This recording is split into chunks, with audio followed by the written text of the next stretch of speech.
আমার মার হয়েছে প্রথম হেয়ারিংয়ে নাম এসেছিল, আসার পরে আপনার এসেছিল 2 সালে নাম নেই। আমার মার 2002 সালে নাম নেই।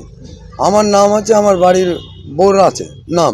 তারপরে 5 তারিখে আপনার হেয়ারিংয়ে ডেকেছিল, হেয়ারিংয়ে গিয়ে বললো যে সব কমপ্লিট, যাও বাড়ি যাও।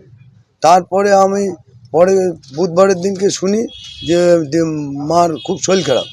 তারপরে আপনার নিয়ে গেল বহরতলায়, প্রথম রুদ্রপুরীর থেকে বহরতলায় নিয়ে গিয়েছিলাম। বহরতলার থেকে হঠাৎ হার্ট অ্যাটাকে মারা যায়।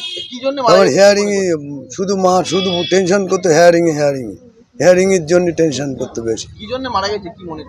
ওই হেয়ারিংয়ের জন্য, ওই আমার জেলের মধ্যে নিয়ে যাবে, এইসব করবে, এইসব। হ্যাঁ, এসে আশঙ্ক এইসব টেনশন করতো। হ্যাঁ, এখন আপনার যে